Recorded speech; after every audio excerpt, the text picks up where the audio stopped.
All right, now let's look at oil. Today we're expecting data from OPEC, and that's the monthly oil market report. For the month of November, that increased by about 0.5%.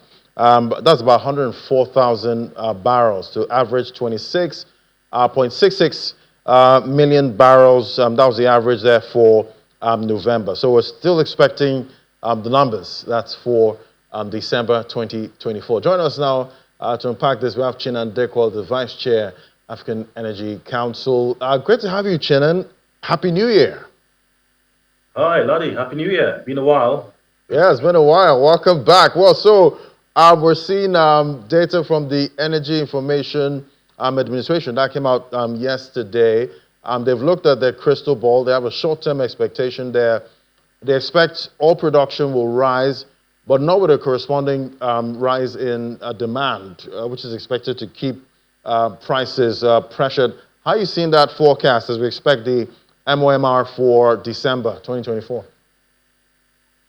That's a really good one, Laddie. And I think you and I have had this conversation many times last year. So if we start with the IEA, who you are quoting, they have generally had a less bullish approach, less bullish view to the oil price.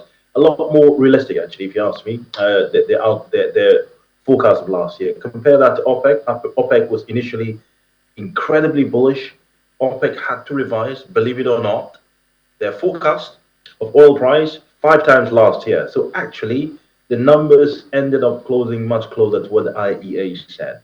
But to your point here, the reality of it is for 2025, the demand growth for the globe is going to be tepid. Most analysts agree with this, OPEC agree with that, and the IEA all agree with that. The amount of growth, the global growth for oil price, is assumed to be roughly 1.1 million barrels for the year, and that's very, very conservative.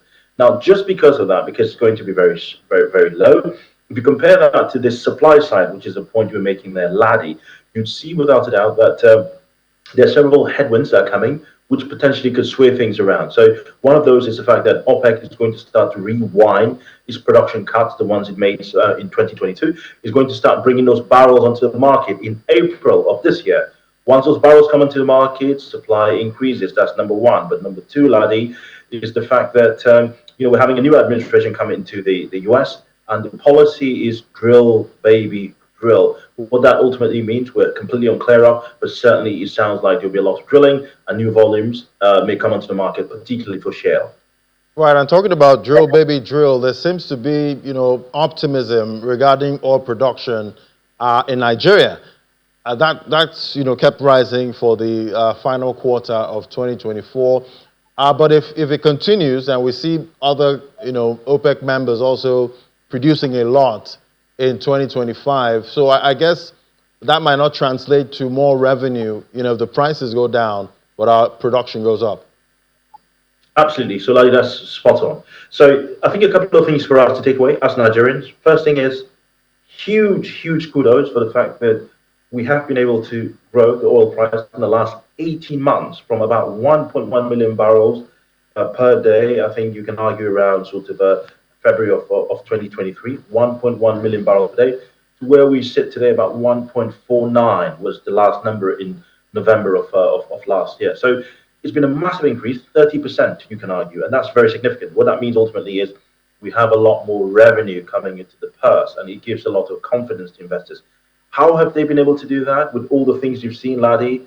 Operation Delta Sanity, the special operations there, in the Niger Delta. But to your point, 150%.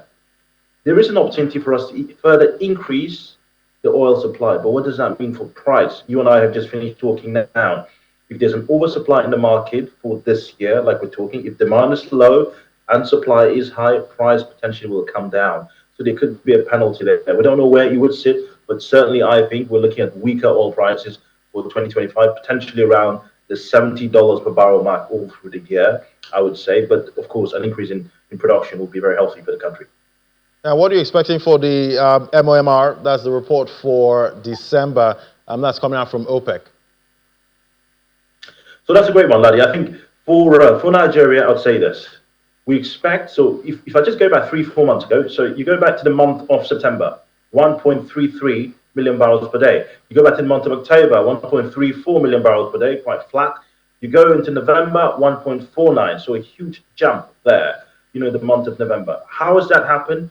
Operation Desert Sanity. A lot of the crude oil theft that was happening was sort of curbed. I think around 300 vessels were impounded and arrested, in that area. So that's sort of brought some sanity.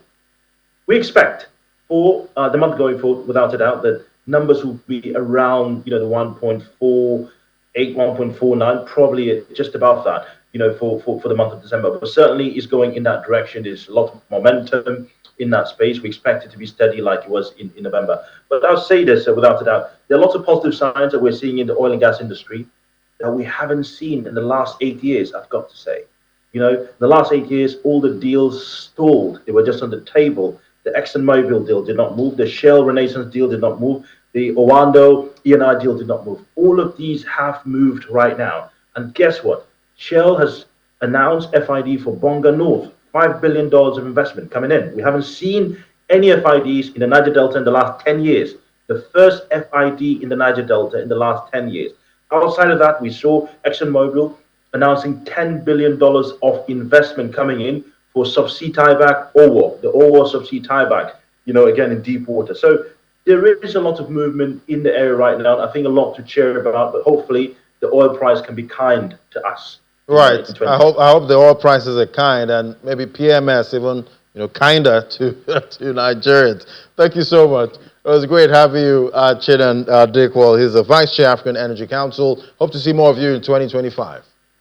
Absolutely. Thank you.